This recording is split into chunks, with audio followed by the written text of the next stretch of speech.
साहब श्री काशीराम, महामना रामसु वर्मा, चौधरी महाराज सिंह भारती, जननायक कपूरी ठाकुर, बाबू जगदेव प्रसाद कुशवाहा, तमाम हमारे महापुरुष जिनमें शिवदयाल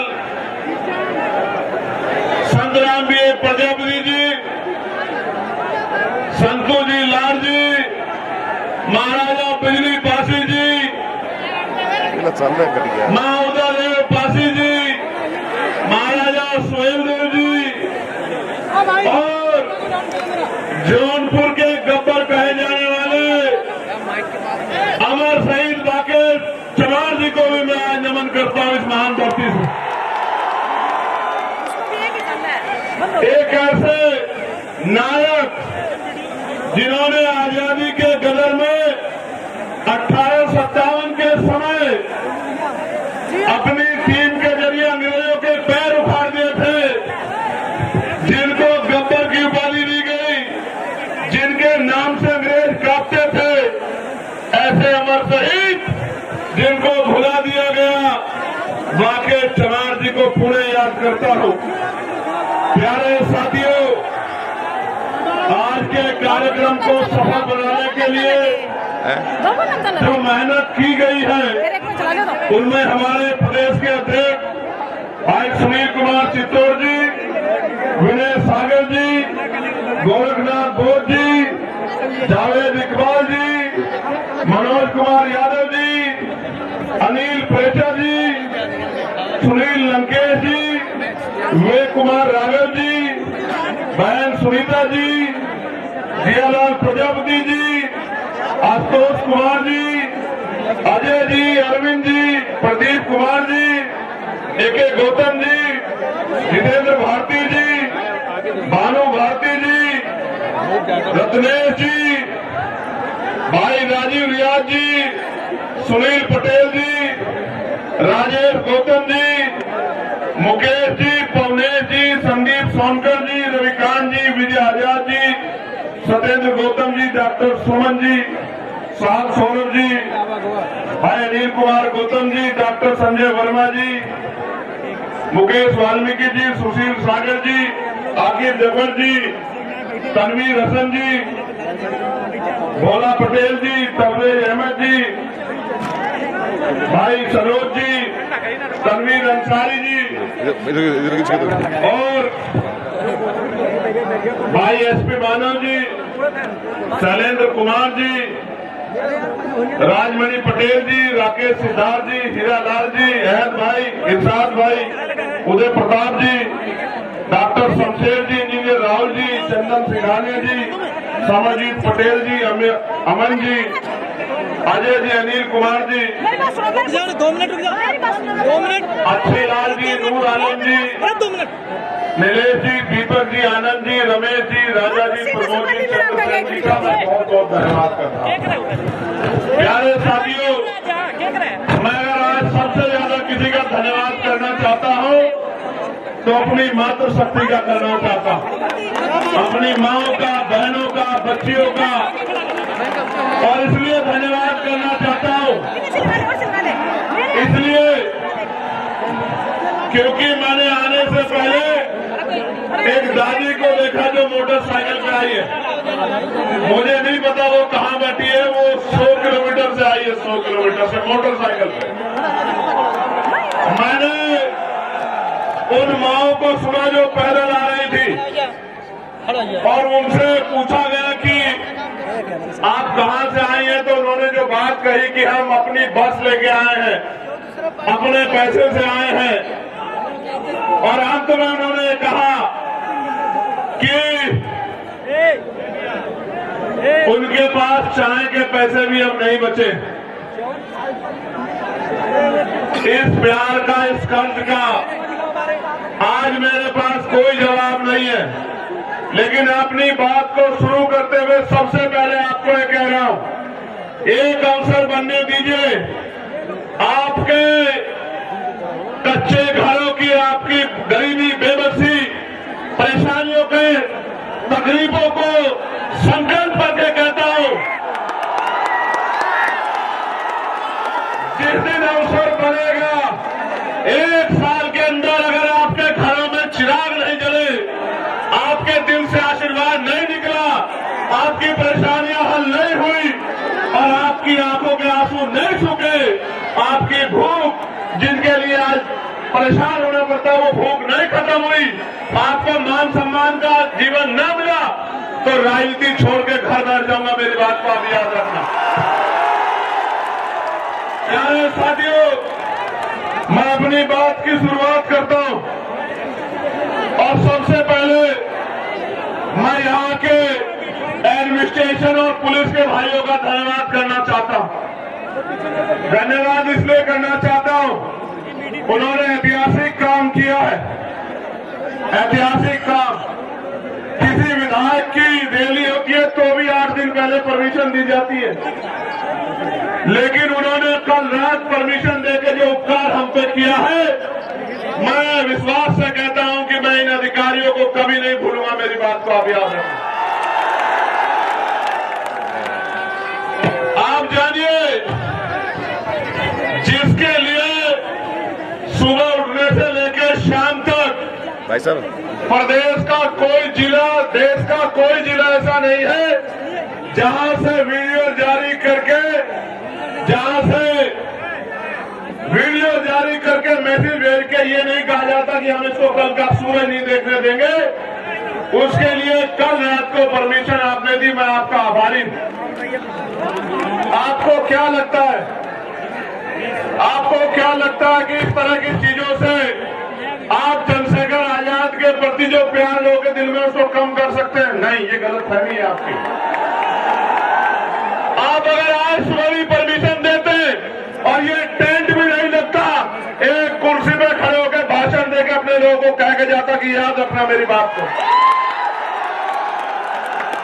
मैं किसी धन्ना सेठ का बेटा नहीं हूं, किसी व्यापारी का बेटा नहीं हूं, किसी नेता का बेटा नहीं हूं।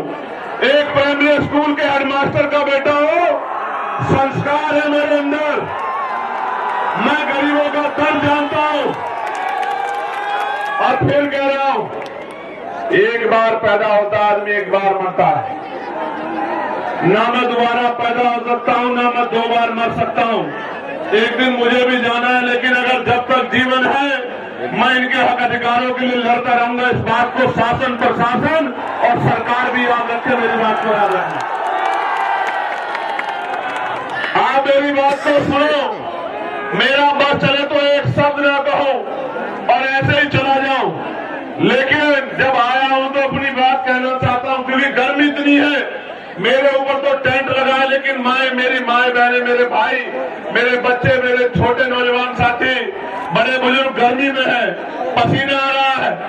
मैं तो जानता हूं लोग पैसे पे नहीं जाते, खाने पे, मिठाई पे, शराब पे नहीं जाते, और आप अपने इस बेटे को इज्जत, प्यार, आशीर्वाद देने के लिए इस गर्मी में बैठे हो।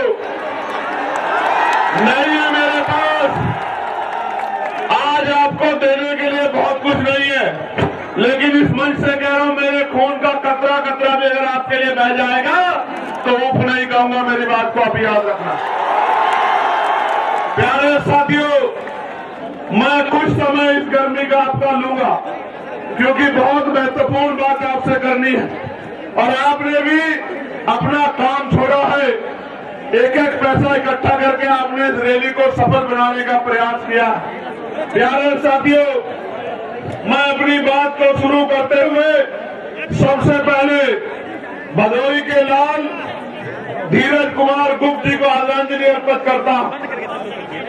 भदोही के जो लाल धीरज कुमार जी थे, जिन्होंने 2023 में अग्निवीर ज्वाइन किया और 18 फरवरी को जम्मू कश्मीर में वो शहीद हो गए। ये शहीद जिस परिवार से होता है, उस परिवार को तकलीफ का एहसास होता है, लेकिन आप ये समझिए, उस शहीद भाई को आज याद करना इसलिए जरूरी है क्योंकि पहले आर्मी की नौकरी पक्की होती थी केंद्र की सरकार ने अग्निवीर के जरिए 4 साल की नौकरी करके जिस तरह से सेना का मनोबल गिराने का काम किया और नौजवानों में जो राष्ट्रभक्ति की भावना थी उसको कमजोर किया, देश इस निकम्मी सरकार को कभी माफ नहीं करेगा। मेरी बात को आप याद रखना। भाई धीरज जी के पिताजी श्याम सुंदर गुप्ता जी गुप्त जी, जो उनसे पहले ही इस दुनिया से चले गए, उस परिवार में जो चिराग बुझे हैं, इसलिए उस परिवार को मैं आदरांजलि भेंट करता हूं। साइड में प्यारे साथियों, अगले 20, 25, 30, 40 मिनट मैं जब अपनी बात कहूंगा, मैं आशा उम्मीद करूंगा कि आप मेरी बात को सुनेंगे, क्योंकि अगर आप मेरी बात को सुनेंगे नहीं तो फिर आप घर क्या लेके जाएंगे और मेरी बात पे क्या पहरा देंगे, क्या करेंगे, आपको पता ही नहीं लगेगा। चंद उत्साही नौजवान, मैं उनसे आग्रह करूंगा कि वो शांति से खड़े रहें और शोर मचाने की बजाय मेरी बात पर गौर करें। मैं मानता हूं कि मैं बहुत दिनों में इधर आता हूं तो आपका प्यार बहुत ज्यादा है मुझसे, लेकिन खाली प्यार से काम नहीं चलेगा, खाली प्यार से काम नहीं चलेगा। अगर मान सम्मान चाहिए तो उठ के खड़े होना पड़ेगा, उठ के खड़े होना पड़ेगा। मेरी बात को याद रखना। आपके महापुरुषों के नाम मैंने लिए, उन महापुरुषों का संघर्ष याद करो, उनका बलिदान याद करो, उनका शौर्य याद करो। आप उनके अनुयायी हो, आप चंद्रगुप्त मौर्य जी के अनुयायी हो, सम्राट चंद्रगुप्त मौर्य के, आप सम्राट अशोक के अनुयायी हो, आप भीमा कोरे गांव के उन वीर योद्धाओं के अनुयायी हो, उनके वंशज हो।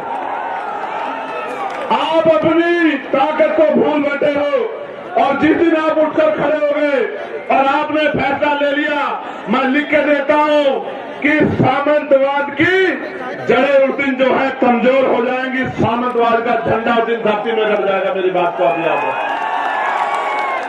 प्यारे साथियों,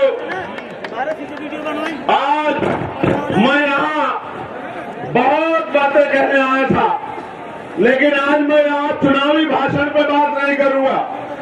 आज मैं यहाँ अपने दिल की बात कहूंगा, और वो ये है कि मैं उन नौजवानों की बात कहने के लिए आया हूं जो डिग्रियां लेके सड़कों पे घूम रहे हैं, लेकिन रोजगार नाम की चीज उनके पास नहीं। आज मैं उन माओ की, उन बड़े बुजुर्गों की, मेरे अभिभावकों की बात करूंगा जिन्होंने अपना खून, अपना पसीना, अपना पेट काट काट के अपने बच्चों की पढ़ाई में लगा दिया, और वो बच्चे नौकरी के अभाव में बेबस घूम रहे हैं। वो माँ बाप ये देख रहे हैं कि कब उनके बच्चों को रोजगार मिलेगा। आज मैं उन किसानों की बात करूंगा जो किसान इस जोन में कभी बाढ़ से प्रभावित होते हैं, कभी सूखे से प्रभावित होते हैं, कभी खनन माफियाओं की चोट से प्रभावित होते हैं, कभी सरकार के जुल्म से प्रभावित होते हैं, कभी खाद समय पे नहीं मिलता, कभी डीएपी समय पे नहीं मिलता, कभी यूरिया समय पे नहीं मिलता, कभी उनकी फसल बर्बाद हो जाती है, उनको मुआवजा भी नहीं मिलता। आज मैं उन किसानों की बात यहाँ करने आया। आज मैं अपनी उन बहन बेटियों की बात करने आया हूँ जिनके लिए सरकार कहती है कि हम उनको साइकिल देंगे, हम उनको स्कूटी देंगे, लेकिन ये निकम्मी सरकार हमारी बहन बेटियों की इज्जत की रक्षा भी नहीं कर पा रही है। उनका दर्द कहने के लिए आज मैं यहाँ आया। प्यारे साथियों, हमारी वर्दी में कोई खोट नहीं है। ये जो पुलिस के मेरे भाई हैं, मैं इनको सैल्यूट करता हूं, लेकिन आप नहीं जानते ये मजबूर हैं, क्योंकि पुलिस सरकार के अंडर में होती है। जो सरकार चाहती है वो पुलिस के भाइयों को मजबूरी में करना पड़ता है। अगर अनुशासन में काम करेंगे तो कार्रवाई होगी, न चाहते हुए भी कई बार मजबूरी में ऐसे कदम उठाते हैं।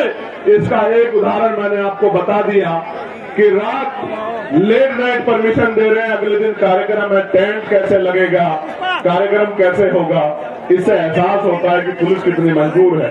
मैं आपको विश्वास दिलाता हूं और पुलिस के भाइयों से शुरुआत करूंगा।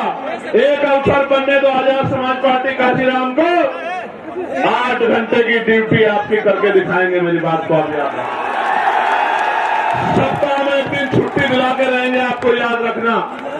प्यारे साथियों, वेतन विसंख्या दूर कराएंगे आपका जो बैकलॉग है भर के, आपको जो 24 घंटे ड्यूटी का प्रेशर बना हुआ ये खत्म करेंगे और आपको बॉर्डर स्कीम खत्म करके अपने जिले के बराबर के जिले में जाने की आजादी देंगे। मेरी बात को आप याद रखना, आपसे शुरुआत करें।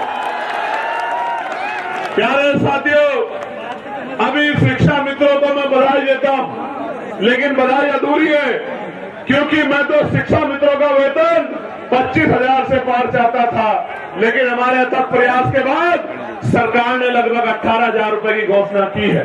प्यारे साथियों, अभी तो शिक्षा मित्रों की बात आगे बढ़ी है, अभी तो लड़ाई पीआरडी के जवानों की बाकी है, होमगार्ड भाइयों बहनों की बाकी है, भोजन माताओं की बाकी है, आशा आंगनबाड़ी बहनों की बाकी है, पंचायत सहायकों की बाकी है, रोजगार सेवकों की बाकी है।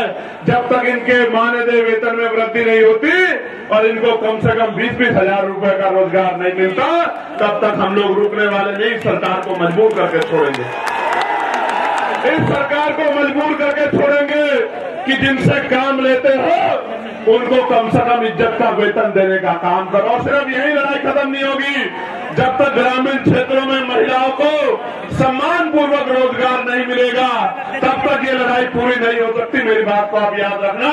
और आज कह रहा हूं, 2 किलो राशन नहीं दूंगा, आटा चावल नहीं देंगे हम लोग, 2,000 रुपए नहीं देंगे, लेकिन आपके बच्चों को इतनी अच्छी शिक्षा देंगे और आपको रोजगार देंगे कि आप 20,000 रुपए घर पर रहकर कमाओगे। मेरी बात को आप याद रखना। आपके बच्चों को इतनी अच्छी शिक्षा देंगे कि वो अपने पैरों पर खड़ा होकर 50,000 रुपए का रोजगार करेगा और आपसे आंसू पूछने का काम करेगा। मेरी बात को आप याद रखना। प्यारे साथियों, उत्तर प्रदेश के हालात बदल रहे हैं, उत्तर प्रदेश के हालात बदल रहे हैं और एक तरफ तो नीले झंडे वाले बाबा साहब अम्बेडकर के अनुयायी, फूले साहू के अनुयायी घूम रहे हैं, दूसरी तरफ कुछ बहरूपिये भी घूम रहे हैं। और बहरूपियों को कैसे पहचानना है, बहरूपियों को कैसे पहचानना है, तो उनकी बातों में गौर करना पड़ेगा। एक नेताजी तो विधानसभा में खड़े होकर कहते हैं, हालांकि मैं इस भाषा को नहीं यूज करना चाहता था, लेकिन मुखौटे तो उतारने पड़ेंगे, बिना मुखौटे उतरे काम नहीं चलेगा। मैं जो मंचासीन हमारे नेता उनको भी बताना चाहता हूं कि आज देश में सिर्फ चमार जाति का आरक्षण नहीं मिलता, पूरे शेड्यूल कास्ट को आरक्षण मिलता है, पूरे बैकवर्ड क्लास को आरक्षण मिलता है। और तो और कई सारे तो मैं देश भर में घूमता हूँ, क्षेत्रीय आधार पे तो सामान्य जाति के लोगों को भी हिमाचल में, जम्मू कश्मीर में, उत्तराखंड में आरक्षण का लाभ मिलता है। और तो और 2019 से AWS के जरिए सामान्य जाति के गरीबों को भी आरक्षण का लाभ मिलता है। लेकिन सामंतवादी सोच क्या होती है, इसका उदाहरण मैं आपको बताता हूं कि एक नेता असेंबली में खड़े हो कहते हैं कि मैंने केवट से पूछा कि आप चमार बनना चाहते हैं। आप समझो मानसिकता क्या है, वो ये बताने का काम कर रहे हैं, क्योंकि निषाद समाज के लोग ये मांग कर रहे हैं कि उनको शेड्यूल कास्ट में रखा जाए, तो ये बताने का काम कर रहे हैं कि जो आरक्षण लेता है वो चमार बन जाता है। और मैं उन नेताजी को और उनके बड़े नेताजी को कहना चाहता हूं मन से, कभी बातें चमार का इतिहास पढ़ना तो आपको पता लगेगा, और कभी सिर्फ बाके चमार का इतिहास मत पढ़ना, कभी चमार रेजिमेंट का इतिहास पढ़ना तो आपको पता लगेगा कि हमारे शौर्य का, कि बहुजन समाज में शौर्य कितना। मैं तो बार बार कहता हूं कि बना के देखो, अहिर रेजिमेंट बना दो, गुर्जर रेजिमेंट बना दो, पाल रेजिमेंट बना दो, प्रजापति रेजिमेंट बना दो, निषाद रेजिमेंट बना दो, और देश की सेवा में, देश की रक्षा में मौका दो बहुजन समाज के लोगों को, हम दिखाएंगे देश की रक्षा कैसे होती है। बनाओ मौर्य रेजिमेंट, बनाओ साक्य रेजिमेंट, बनाओ कुर्मी रेजिमेंट, अगर आप में हिम्मत है बनाओ पटेल रेजिमेंट, और 2 मौका हम बताएंगे हमारे अंदर कितनी क्षमता है। इतिहास गवाह है कि हमने अंग्रेज हो या कोई और शासक हो, किसी के आगे घुटने नहीं टेके, इतिहास बात का गवाह। प्यारे साथियों, आगे बढ़ेगी बात। अब 15 मार्च को मैं निमंत्रण भी देता हूं, और क्योंकि मीडिया पता नहीं क्या प्रचार करेगी, तो आपको बताना भी चाहता हूं कि 15 मार्च को बाराबंकी में, क्योंकि बाराबंकी में आजाद समाज पार्टी का जैसे आज रेला हुआ ना, ये बहुजनों का मेला लगा है यहाँ जौनपुर में, ऐसा ही मेला लगेगा बाराबंकी में। बाराबंकी में 15 मार्च को। और वो जो बहरूपी है, उनकी पार्टी कह रही है कि हम बहुजन समाज का दिवस बनाएंगे 15 मार्च को। क्यों बनाएंगे सुनो, क्योंकि 15 मार्च को मान्यवर साहब श्री काशीराम साहब की जयंती। लेकिन क्यों मनाएंगे, क्योंकि आपके पास वोट है इसलिए, और आप मान्यवर काशीराम साहब का सम्मान करते हैं। मगर ये नहीं बताएंगे कि मान्यवर काशीराम साहब की जयंती में जो अवकाश तय हुआ था, इन्हीं बहरूपियों की सरकार ने उस अवकाश को कैंसिल करने का काम किया। और तो और मान्यवर काशीराम साहब के नाम से बने जिले का नाम भी इन्हीं बहरूपियों ने बदलने का काम किया था। और तो और मान्यवर काशीराम साहब के नाम से सहारनपुर में बने मेडिकल कॉलेज का नाम भी इन्हीं बहरूपियों ने बदलने का काम किया था। और उससे भी तकलीफ दे प्रमोशन में रिजर्वेशन का बिल भी इन्हीं बहरूपियों के नेताओं ने पार्लियामेंट में फाड़ने का काम किया था, जिसकी वजह से हमारे SC/ST के कर्मचारी अधिकारियों को खून के आंसू रोने पड़े और डिमोशन हमारे में उठा हुआ। अगर इनकी जगह ना होता तो मान्यवर काशीराम साहब का नाम बदलने की बजाय एक और मेडिकल कॉलेज दूसरे महापुरुष के नाम पर बना। इनकी जगह ना होता तो प्रमोशन में रिजर्वेशन कैंसिल करता, बिल फाड़ने के बजाय SC/ST के साथ OBC के भाइयों को भी प्रमोशन में रिजर्वेशन का लाभ दिलाने का काम करता। और तो और इनका चेहरा कब बेनकाब हुआ और ज्यादा तब हो गया जब बात बहुजन की करते हैं, लेकिन जब UGC का कानून आया, गाइडलाइन आई, तो ये सब लोग विरोधियों के पक्ष में खड़े हो गए। ये बात बहुजन की करते हैं और गुलामी 15% लोगों की करते हैं। ये जो बहरूपी घूम रहे हैं, मैं इनकी बात कर रहा हूं। अभी आएंगे वो नीला पटका पहन के आएंगे, बाबा साहब की बैनर पे तस्वीर लगाएंगे, लेकिन जब आपके बच्चों के भविष्य को यूनिवर्सिटियों में कुचला जाएगा, जब उनकी हत्याएं होंगी, संस्थानिक हत्या, जब रोहित वेमुला, पायल तड़वी, डेढ़ मेघवाल को मारा जाएगा, तो इनके मुंह से एक आवाज नहीं निकलेगी।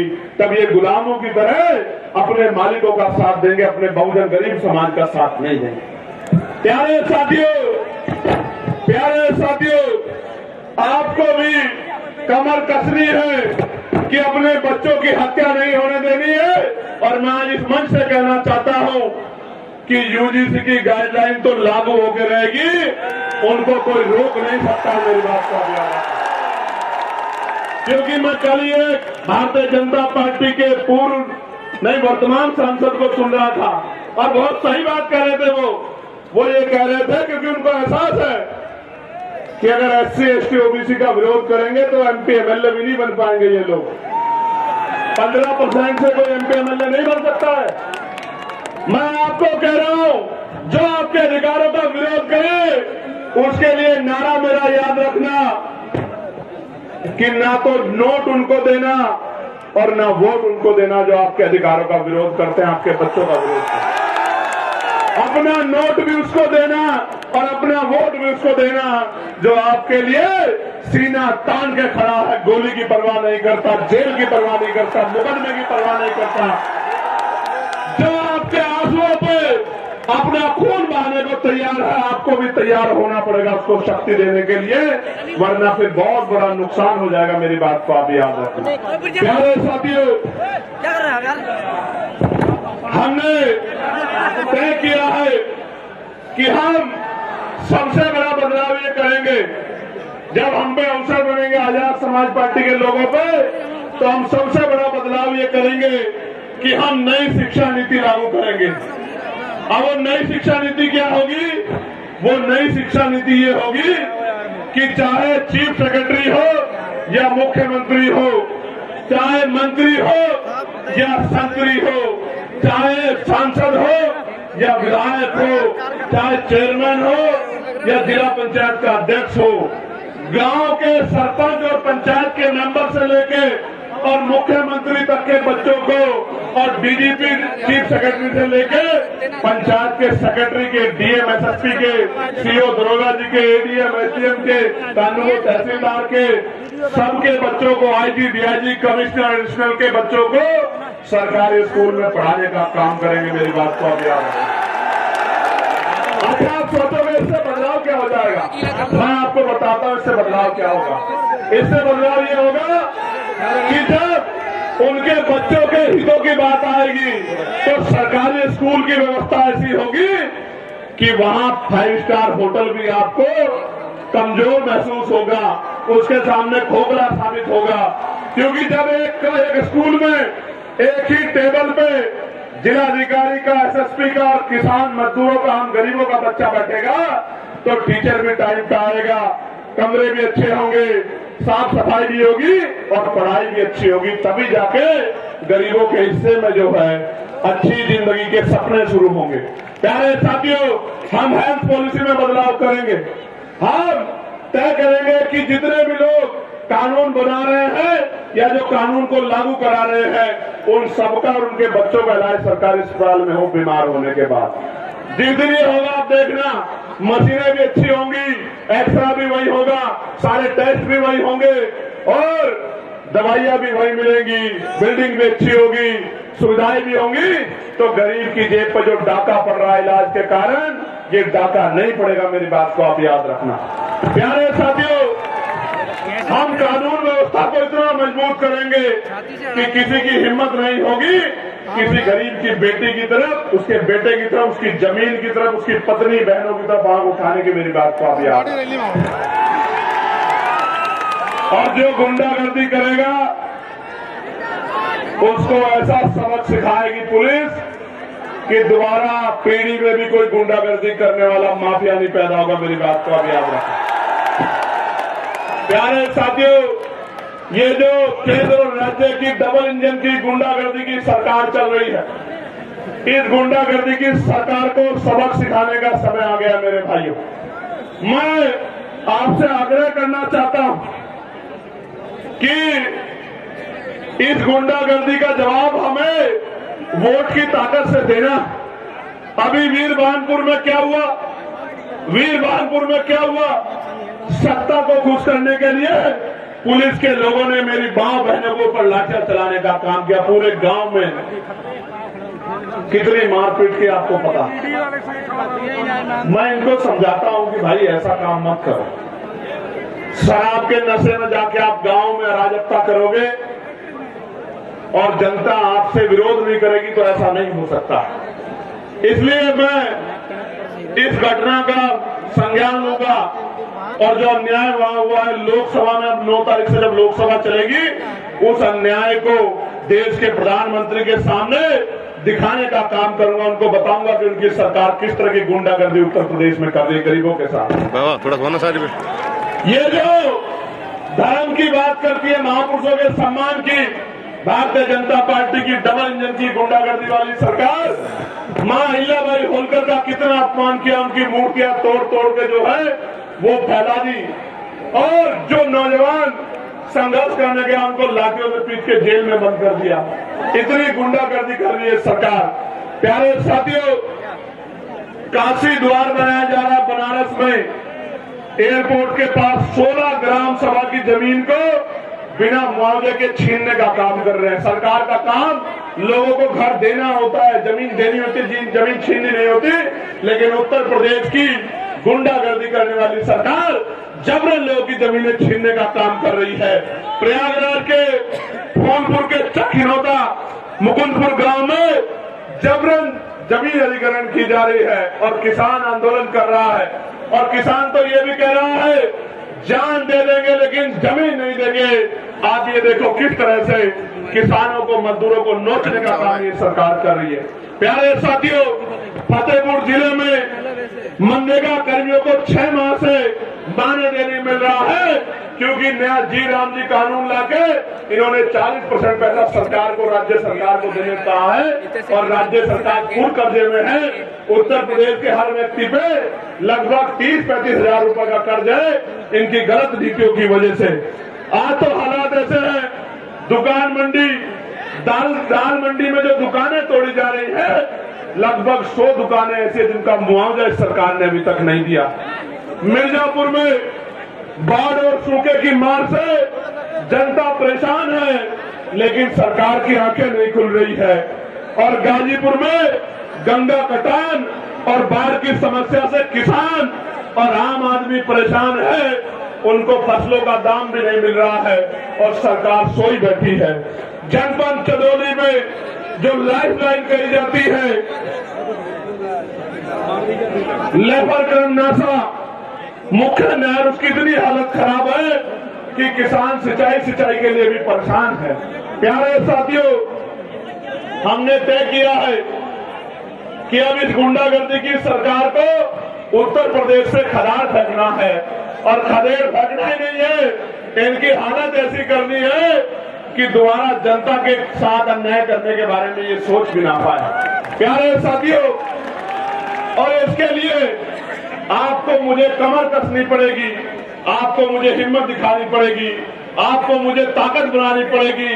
और जिस तरह 69,000 शिक्षक भर्ती के बच्चों को इन्होंने, जिसमें पिछड़े वर्ग के बच्चे हैं, पाल प्रजापति, कश्यप, सैनी, मौर्य, साक्य, कुशवाहा, बिंद, राजभर, केवट, मल्लार, यादव, गुर्जर, जाट, तमाम पिछड़ी जातियों के बच्चे, सैन विश्वकर्मा के बच्चे, मेरे आज भी याद है, लाठियां मार मार के उन बहनों के हाथ तोड़ दिए लखनऊ में, जब वो मुख्यमंत्री के दरवाजे गई, लेकिन उनको नौकरी सरकार ने आज तक नहीं दी है।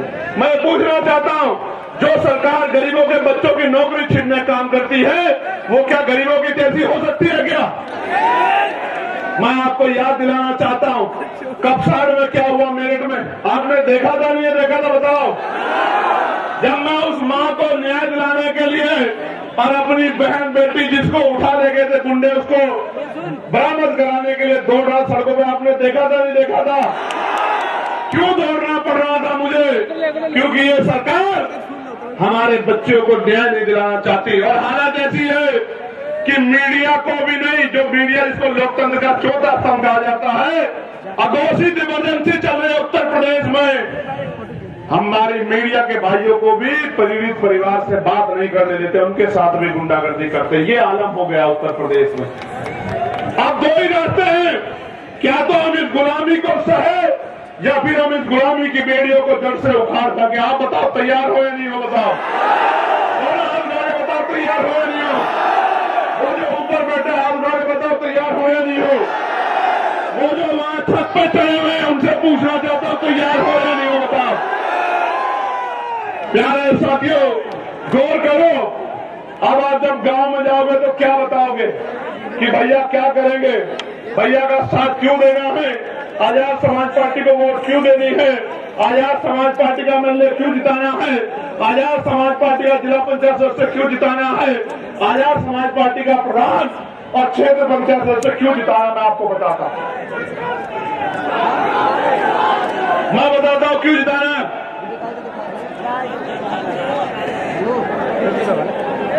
मैं बताता हूं क्यों जिताना है।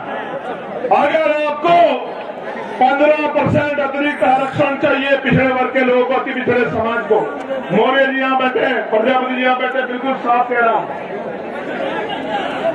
जिसकी सरकार होगी, जिस विचार की सरकार होगी, उसी भाव के काम करेगी। इस उत्तर प्रदेश में पिछड़े अति पिछड़े समाज की जब 1931 में जनगणना हुई तो 52% था, फिर उसके बाद 600-700 नई जातियां उसमें जोड़ दी गई। आज वो 70% के करीब बैठता, 65% के करीब मिल क्या रहा है, 27% आरक्षण। वो भी मध्य प्रदेश में जहां 90% SC ST OBC है, वहां मिल रहा है 14%, 13% आज तक भी नहीं दे रहे हैं। UGC का मामला सुप्रीम कोर्ट में जाता, मैं सम्मान करता हूं सुप्रीम कोर्ट का, लेकिन अगले दिन स्टे हो जाता है। लेकिन आपका मामला कई सालों से पड़ा, कोई पूछने वाला नहीं है। आज मैं ऐलान करके कह रहा हूं, आप जाके घर घर बताना और क्योंकि हम लोग महापुरुषों को मानने वाले लोग हैं, हमारा संकल्प भी हमारी शक्ति है।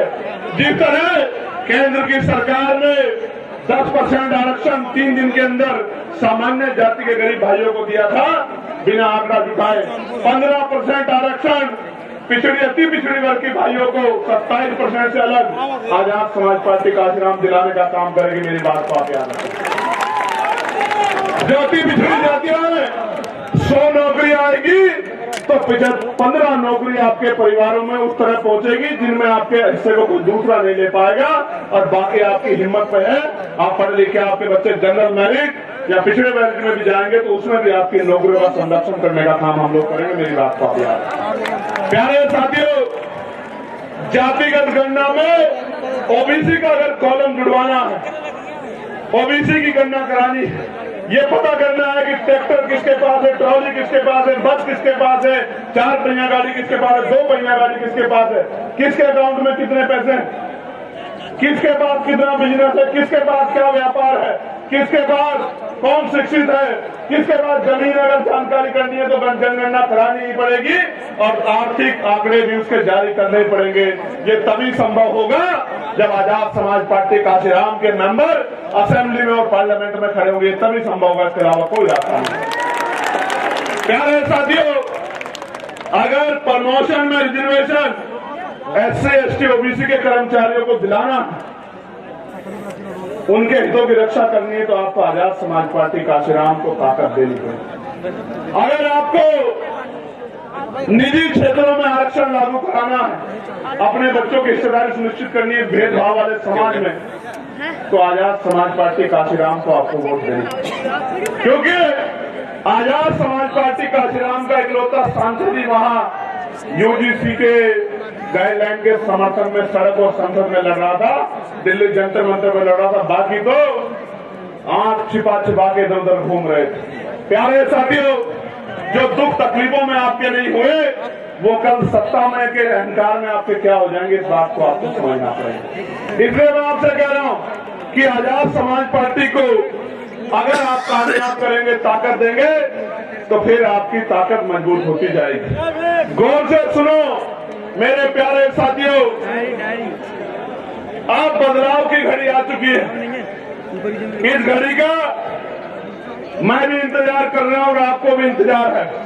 आप जो इतना पैसा खर्च करके, समय खर्च करके इस कड़ाके की गर्मी में यहां डटे हुए हो, तो फिर आज यहाँ दिल पे ये संकल्प लेके जाओ, अपने दिल में दिमाग में बात मजबूत करके जाओ कि हमारे ऊपर जो जुल्म हुआ है, हमारे ऊपर जो अन्याय हुआ है, हमारे अधिकारों को जो लूटा गया है, हमें एक एक अधिकार छीन के लेना है और छीन के लेने के लिए हमें शक्ति बनानी है। और लोकतंत्र में शक्ति वो वोट में होती है। अपने वोट को मजबूत करना है, अपने बूथ को मजबूत करना है, अपने शस्त्र को मजबूत करना है। प्यारे साथियों, आज जनता की अदालत लगी है, जनता की अदालत, और जनता की अदालत में फैसला होना है और इसका मौका 2027 में आएगा। बेसब्री से इंतजार है मुझे कि आप अपनी गुलामी की बेड़ियां काटने के लिए किस तरह का प्रयास करोगे, ये बताने के लिए मैं आज आपके पास आया।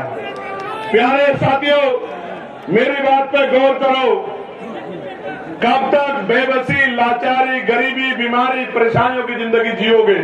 एक समय था कि देश आजाद नहीं था, तमाम तरह के व्यवधान थे, तमाम तरह के जो है आपके ऊपर बंदी से लगाई गई थी, लेकिन बाबा साहब अम्बेडकर ने, मैं इस कहानी को इसलिए कह रहा हूं कि आपको, मेरी नौजवान पीढ़ी को पता लगे कि बाबा साहब अम्बेडकर ने अपने 4 बच्चे कुर्बान किए और कैसा समय बिताया।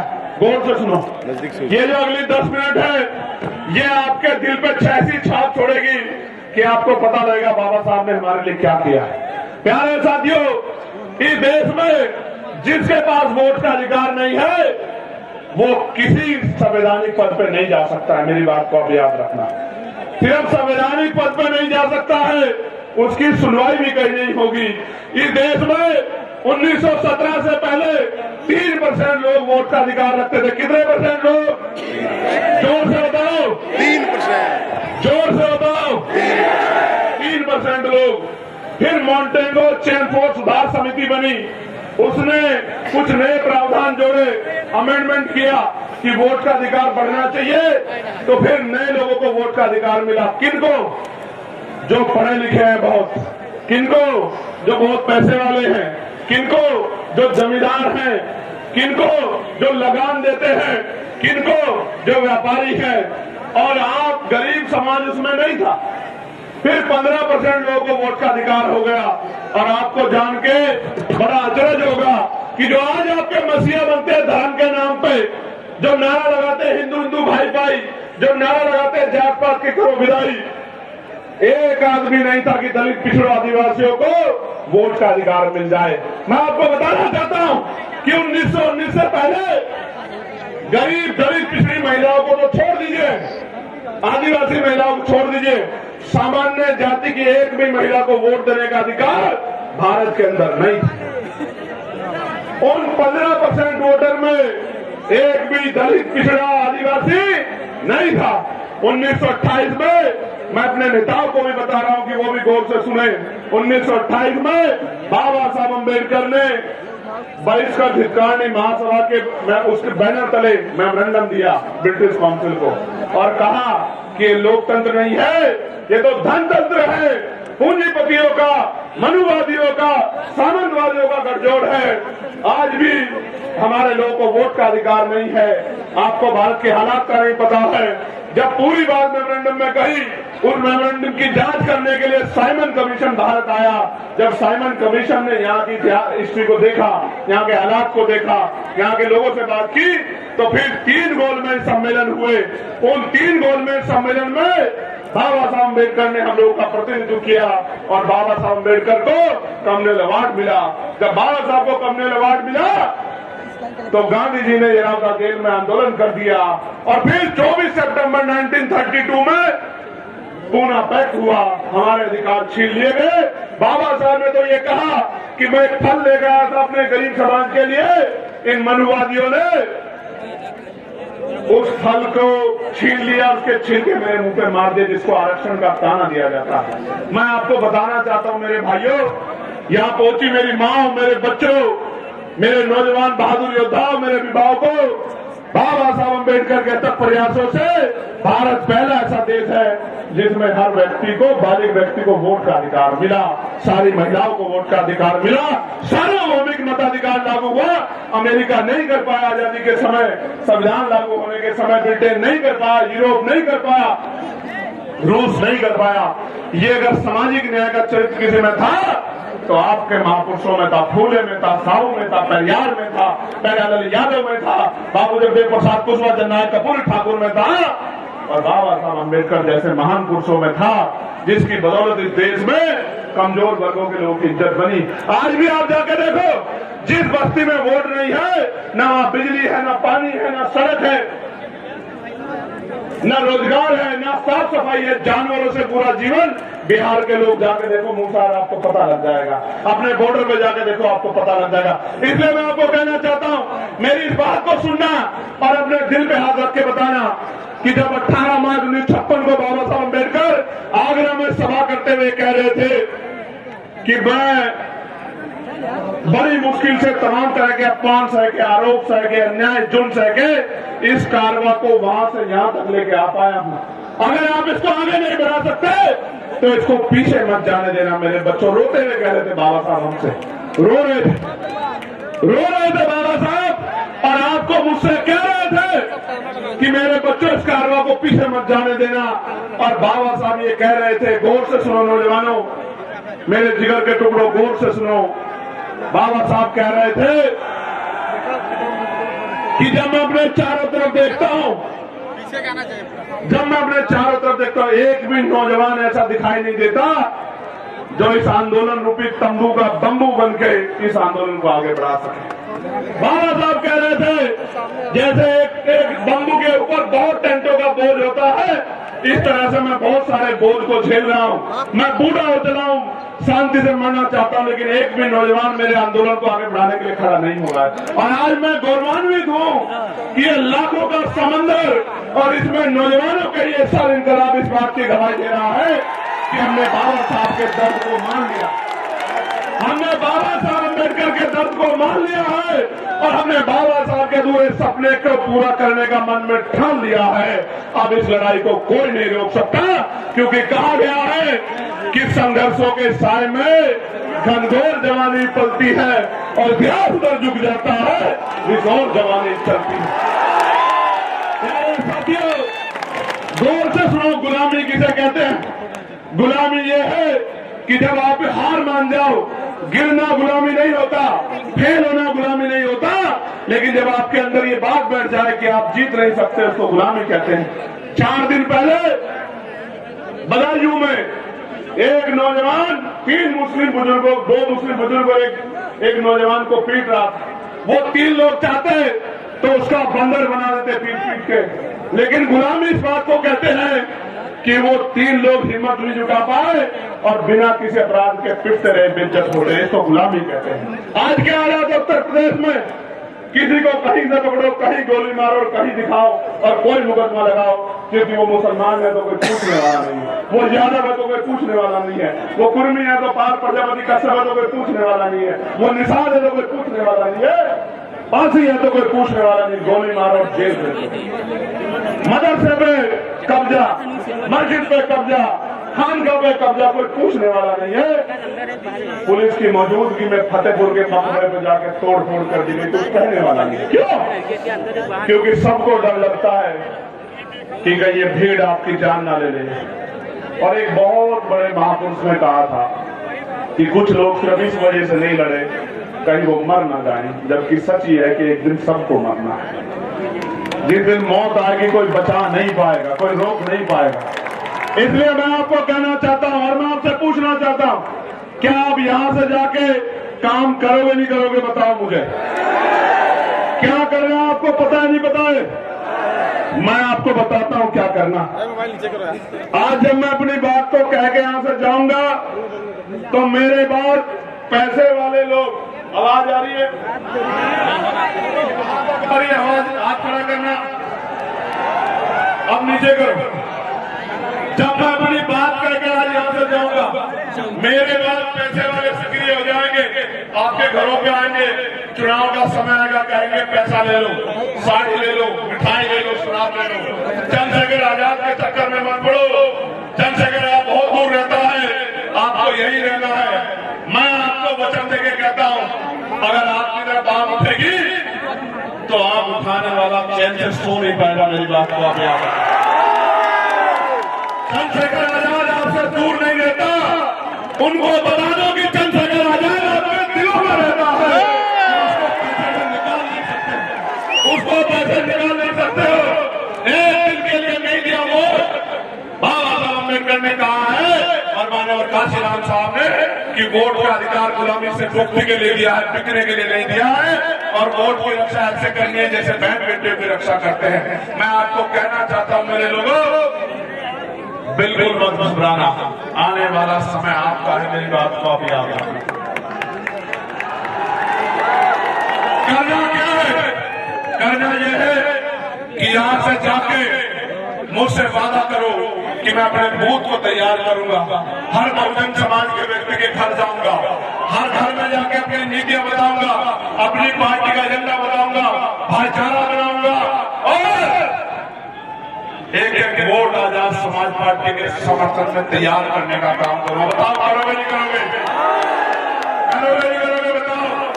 मैं अपनी माँ को कहना चाहता हूँ, अपनी रिश्तेदार में फोन करना, बेटे की तस्वीर में, बेटे की तस्वीर में, बहन को जो मौसी लगती है मेरी, बुआ को जो आपकी ननद लगती है उसको फोन करना और कहना कि इधर उधर नहीं देखना। अरे उस्ताद प्रधान थोड़ा देखिए जाएगा नहीं जाएगा? बताओ। जाएगा। और आप लोग क्या करोगे? आप लोग ये करना कि अपनी बस्ती को तैयार करना, अपने कस्बे को तैयार करना, अपने गांव को तैयार करना। और अगर सच्ची श्रद्धांजलि देना चाहते हो बाबा साहब को, उनके आंसू को सुखाना चाहते हो, अपनी माँ बापों का सपना पूरा करना चाहते हो, तो इस गरीबी बेबसी की जीवन को खत्म करने के लिए आपको खुद को मजबूत करना पड़ेगा। आजाद समाज पार्टी को मजबूत करना पड़ेगा। जब कोई पैसा लेके आएगा तो भूल कर नहीं जाओगे मुझे। जोर से बताओ।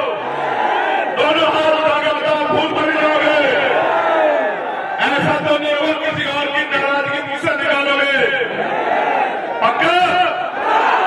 कोई ऐसा तो नहीं कि आपको गुमराह कर दे। ताकत बनाओगे नहीं बनाओगे, मेहनत करोगे नहीं करोगे। मेरे प्यारे साथियों, सुनो, मांगने से भीख मिलती, अधिकार छीनने पड़ते हैं और छीनने के लिए शक्ति बनानी पड़ती है। और जब तक वोट का अधिकार हमारे पास है तब तक ही मौका है कि जब संविधान को मानने वाले लोग हैं, हम किसी दूसरे रास्ते को इख्तियार नहीं कर सकते। इसलिए मैं आपसे कहना चाहता था, करोगे ना मेहनत? दोनों लोग करोगे नहीं करोगे मेहनत? वो जो पीछे है मेहनत के पास हाथ धोके बताओ, करोगे नहीं करोगे मेहनत? आवाज नहीं जाएगी बजाएगी, बताओ वो जो पीछे मेहनत करोगे नहीं करोगे?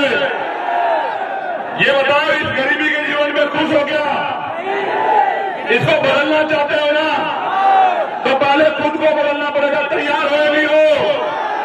अपने महापुरुषों के संघर्ष को कामयाब करोगे नहीं करोगे? ताकत बनाओगे नहीं बनाओगे? जुल्म जाति की बेड़ियां काटोगे नहीं काटोगे? अब मैं चुप हूं, आप बताओ क्या करोगे? मदद करोगे नहीं करोगे? बताओ। आवाज नहीं आ रही, अब भी नहीं आई। देखो, जब आजाद समाज पार्टी ताकतवर होगी तो क्या होगा? आपके बच्चों को अच्छी शिक्षा मिलेगी, आपके बच्चों को अच्छी चिकित्सा मिलेगी, पढ़े लिखे भाइयों को रोजगार मिलेगा, माँ को घर पे रोजगार मिलेगा, गांव में अन्याय अत्याचार खत्म हो जाएगा, अच्छी सड़कें बनेंगी, बिजली की व्यवस्था होगी, पानी की व्यवस्था होगी, साफ पानी की व्यवस्था, और आपको जीने का मौका मिलेगा। अभी तो गरीबी में किस तरह सरवाइव कर रहे हो। और ये जो भ्रष्टाचार की सरकार है, भ्रष्टाचार की सरकार, इसका एक किस्सा मैं आपको बता देता हूं। मेरे याद आ गया इनका एक किस्सा, भ्रष्टाचार की सरकार का एक किस्सा, वो आपको बता के फिर अपनी बात को खत्म करूंगा।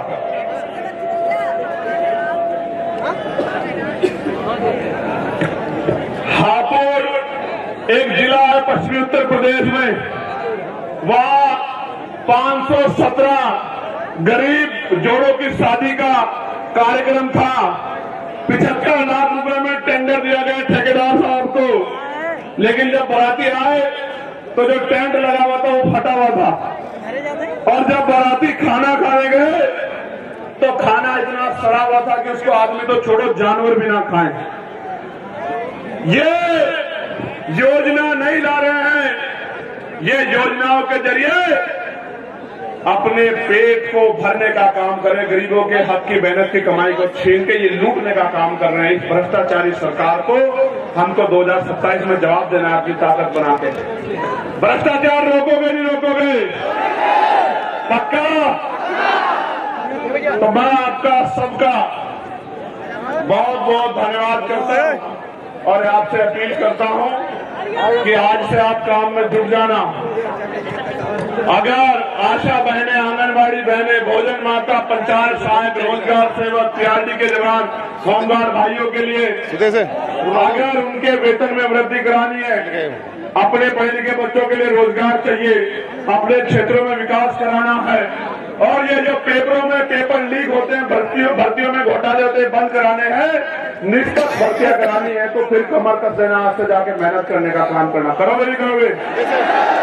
चलो फिर दोनों हाथ उठा के एक बार धन्यवाद कर दो। ऊपर वालों ने कम हाथ उठाया जो वहां है। नारा लगाओ मेरे साथ, जय भीम, जय भारत, जय संविधान, जय मंडल, जय जोहर। वोट हमारा, राज तुम्हारा, वोट हमारा, राज तुम्हारा। एक नारा जो नया दिया है आज, वोट किसको दोगे? वोट अपना बहुजन को और नोट अपना बहुजन को। समझे नहीं समझे? न मनुवादियों को वोट देंगे, न नोट देंगे। वादा करो मुझसे, पक्का? वादा हो गया? चलो बहुत बहुत धन्यवाद आप सबके लिए मंगल कामनाएं। एक दो नारे और रह गए, जरा जोर से लगा दो। हमारी सेना जिंदाबाद, जिंदाबाद, जिंदाबाद। हमारे अर्धसैनिक बल जिंदाबाद, जिंदाबाद, जिंदाबाद। हमारी पुलिस जिंदाबाद, जिंदाबाद, जिंदाबाद। परमिशन यार समय पर दे दिया करो, क्यों ऐसा करते हो? सुनो, जब आजाद समाज पार्टी राजकाज में होगी, कोई विपक्षी आदमी रैली करेगा तो हम उसको 1 महीना पहले परमिशन दिलाया करेंगे। हम इनकी तरह डरपोक नहीं है जो लोकतंत्र में डरते हैं, हम नहीं डरते। जनता मालिक है, लोकतंत्र में जनता मालिक है। जनता जिसके सर पे हाथ रखेगी वही ताकतवर हो जाएगा, चाहे वो गरीब का बेटा हो या अमीर का बेटा। हम इनको बताएंगे लोकतंत्र किसे कहते हैं। मेरी मां से एक बार आशीर्वाद और चाहिए, और आशीर्वाद क्या दोगी ये कहो कि चंद्रशेखर अपना वादा पूरा करना, आशीर्वाद देते हुए कहो। दोनों हाथ उठा के आशीर्वाद दो, ऐसे मुट्ठी बंद करके आशीर्वाद दो। अच्छा बताओ, मुट्ठी बंद करके आशीर्वाद दिया जाता है क्या? कैसे दिया जाता है आशीर्वाद बताओ? हाँ, मुट्ठी बंद करके तो मुक्का जला जाता है दुश्मन के ऊपर। तो दोनों हाथ उठा के आशीर्वाद दो पहले। भरोसा है नहीं हमको बताओ? पक्का? तो मैं यहाँ की पूरी टीम को बहुत बहुत धन्यवाद देता हूँ, और जो एक एक पैसा खर्च के करके आए और इस कार्यक्रम को सफल बनाने उनको वादा करता हूँ कि वक्त आने दो, खून का कतरा कतरा भी अगर आपके लिए समर्पित करना पड़ गया तो पीछे नहीं हटूंगा, याद रखना। बहुत बहुत धन्यवाद, बहुत बहुत धन्यवाद। ये जब जिले के लोग आपके बीच में आएंगे, इनको मदद करना, इनके साथ खड़े हो जाना, और पूरी टीम को मैं बधाई और धन्यवाद देता हूँ। और ये अभी ये इसमें वो है, इसको बताएंगे हम आपको बाद में। ये इसको देखते हो, देख रहे हो ये क्या है? हाँ, ऐसा ही कुछ है। सुनो, ये बाज आपकी रक्षा के लिए, किसी को सताने के लिए नहीं, मेरी बात को अब याद रखना। ये दुश्मन को डराने के लिए, बाकी तो वो लोग इतने ताकतवर है नहीं कि किसी ताकतवर का मुकाबला कर सके। बहुत बहुत धन्यवाद। जय हिंद। बहुत बहुत धन्यवाद माननीय अध्यक्ष जी। आज आपने जौनपुर की इस धरती पर बहुजन समाज के हजारों हजार लोगों के बीच में अपनी बात को रखा। क्या आगे? आज ये जौनपुर की धरती आपका बहुत ही सम्मान करती है, और सम्मानित साथियों, आप लोगों से गुजारिश है, आप लोग शांति ढंग से अपने अपने घरों पर जाएंगे। आप सभी लोग शांतिपूर्वक अपने अपने घरों पर जाएंगे। आप लोग शांतिपूर्वक अपने अपने घरों पर जाएंगे। सभी लोग अनुशासन में रहते हुए अपने घरों पर जाएंगे। जिन साधनों से आप आए हैं उन साधनों में जाके बैठिए और शांति के साथ अपने घर पर जाइए। आप लोगों ने इस महारैली को सफल बनाया। भीम आर्मी के, आजाद समाज पार्टी के, फ्रंटल संगठन के, भाईचारा कमेटियों के,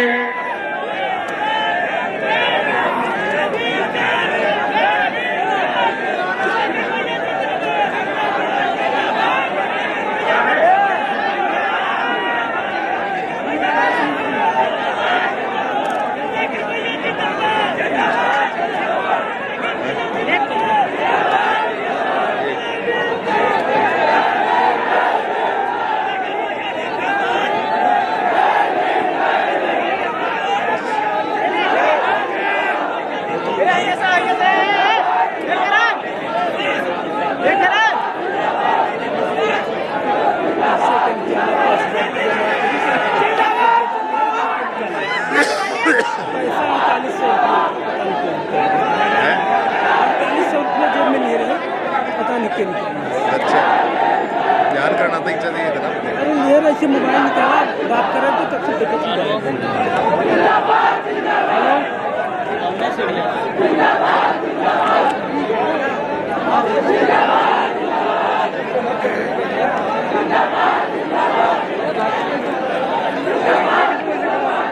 हाँ चलेगा का आवत है इसका आवत है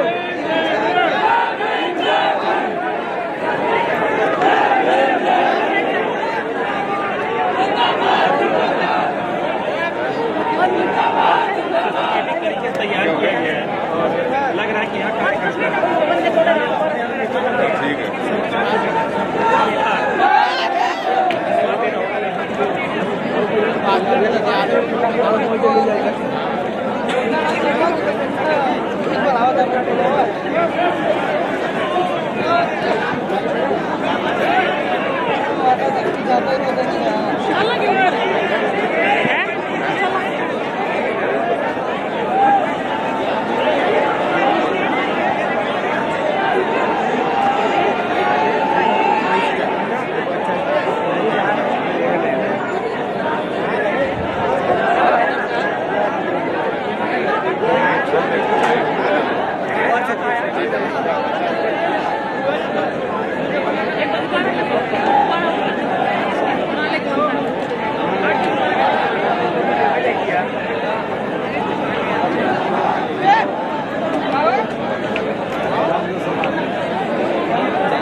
जो इधर तो वहीं बैठे रहे उधर ही आवे जहाँ गावत रहे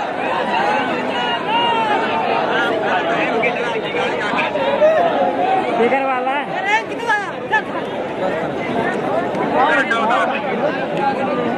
कहाँ थे जहाँ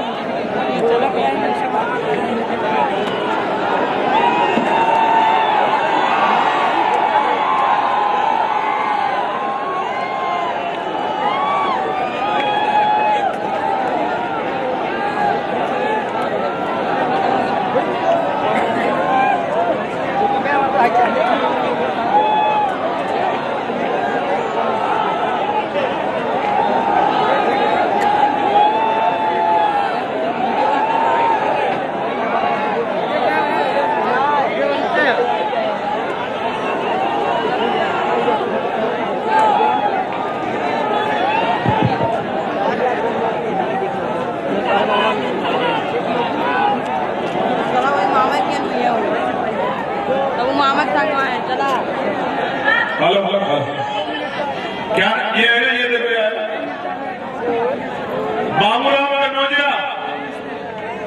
बाबूराम कन्नौजिया माना देना भाई आप लोग खाली करो अच्छा मानो बाकी सब लोग उठा एक डेढ़ दे दो यार भाई ना शांत हो जाओ उनको बाबूराम कन्नौजिया जी को आना उनके परिवार की पीड़ा एक्शन ले दो बेटे देखो मेरी बात सुनो अगर ये अपना मुझसे बताए कैसे बताएंगे आप लोग शांत हो जाओ मैं मानूंगा जो हल्ला मचा रहा है कि वो मेरा भाई नहीं है शांत हो जाओ बिल्कुल खुश हो जाते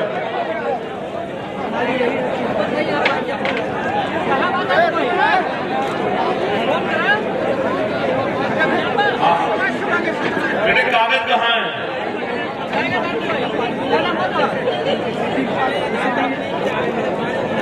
मानो इनका नंबर ले लो उनको देना कागज ही रहते जौनपुर में मुझे भेजेंगे अपने कागज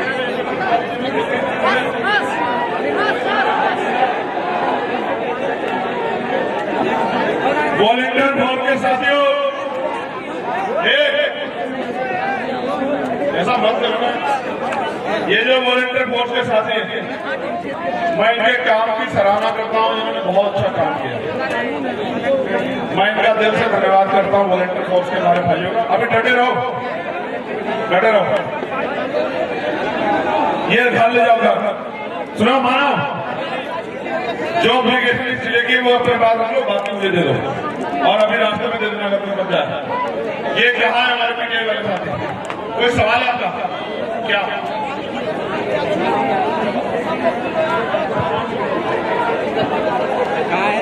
एसपी मानो को भेजो जरा एक बार। ना पाए हो दे देगा।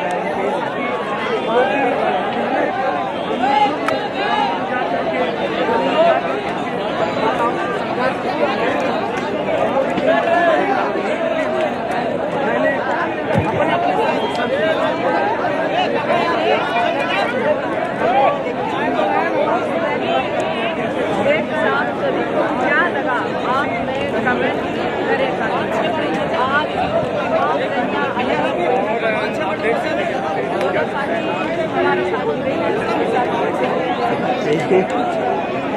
चला झोकम झोकू लाग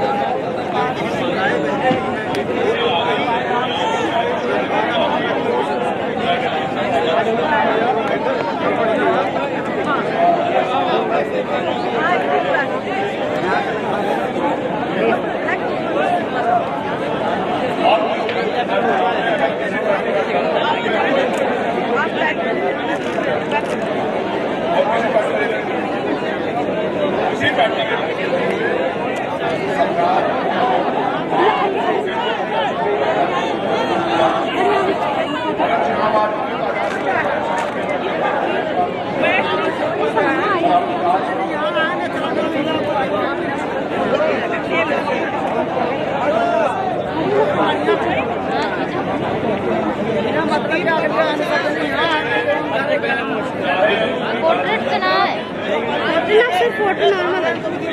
इधर तक इधर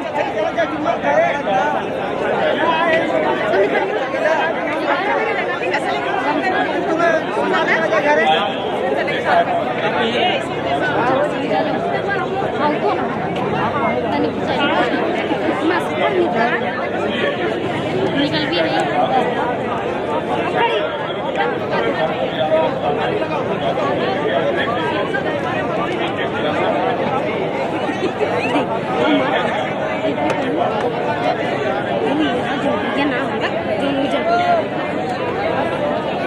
ये सरकार की कृपा है। भैया है कमल कल रात को कार्यक्रम की यार ये करना था ये विशेष रूप चढ़ जाते हैं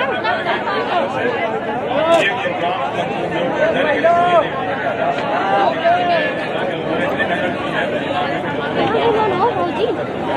के बाद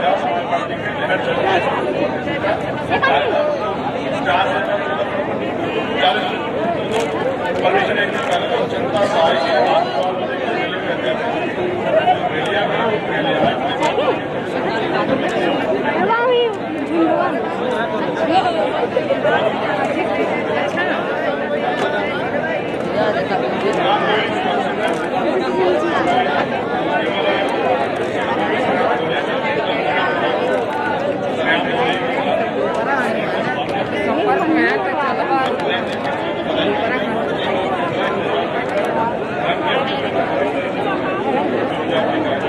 बना ले तूने ले भाई गेट का ही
सवाल है कि आपने सुना क्या?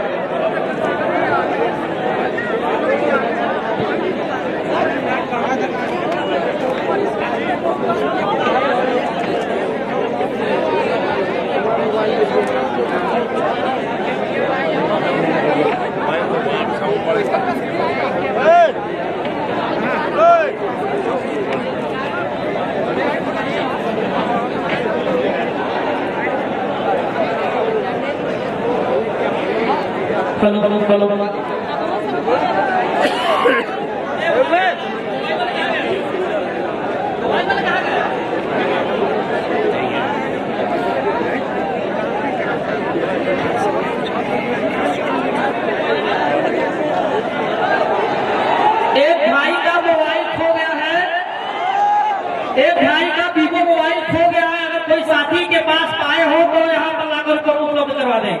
एक पर्स मिला हुआ है शिवनारायण गौतम जी का, शिवनारायण गौतम जी का एक पर्स मिला हुआ है, यहाँ पर रखा है, आकर के ले लेते। इनके पिता का नाम है घोहूरा, सलामतपुर फतेहुल्लापुर।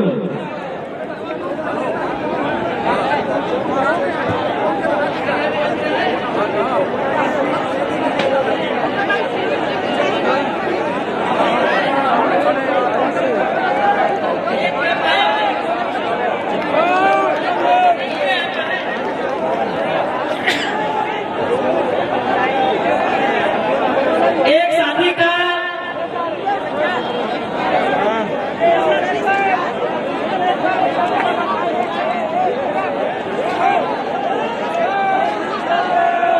हंस गौतम हरबसपुर, एक कहीं खो गए हैं, आप अपनी माँ जी से मिल ले। हंस गौतम हरबसपुर।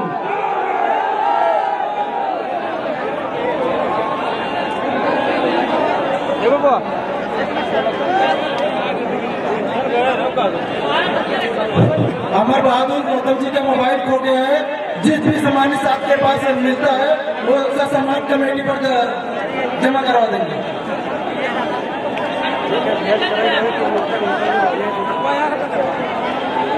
हिमांशु जी का मोबाइल खो गया है, अगर जिस व्यक्ति को मिलता है कमेटी पर जमा करा देंगे।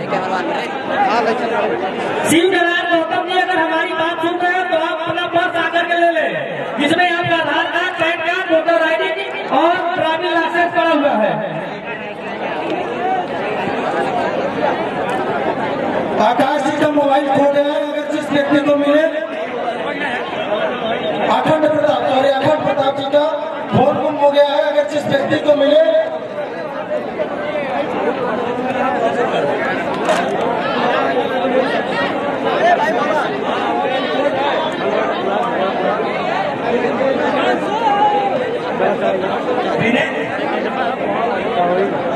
हेलो, हमारे भदोही विधानसभा और राय के विधानसभा अध्यक्ष है जहरूद्दीन, जिनका 5000 रुपया खो गया है। जिन भी भाई साथी को मिले कृपया मंच पे पहुंचाने का काम करे। साथियों,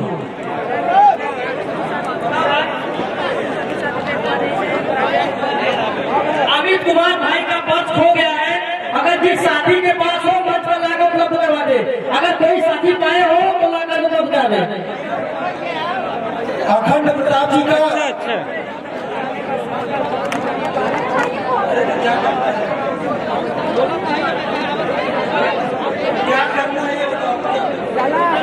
अखंड प्रताप जी का मोबाइल खो गया है, जिस किसी व्यक्ति को मिलता है आपसे सामान जमा करा देते हैं।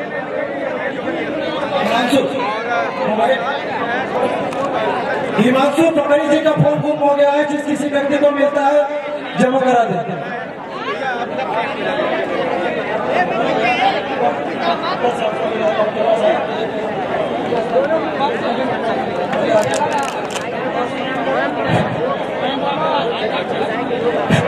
राजेंद्र गौतम जी के नाम से इनका वॉलेट गुम हो गया, पर्स गुम हो गया, जिस व्यक्ति को मिलता है सब सम्मान जमा करा देंगे।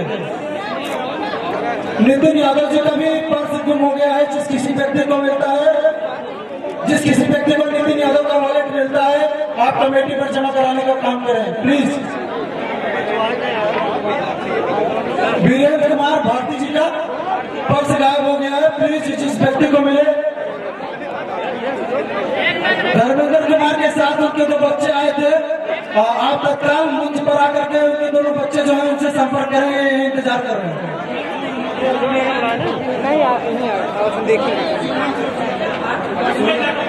सूरज जाटव जी का फोन गुम हो गया है। जिस व्यक्ति को मिलता है ये बता रहे हैं कि रिंग जा रहा है, जिस व्यक्ति को मिलता है प्लीज यहाँ कमेटी पर दर्ज जमा कराने का काम करें।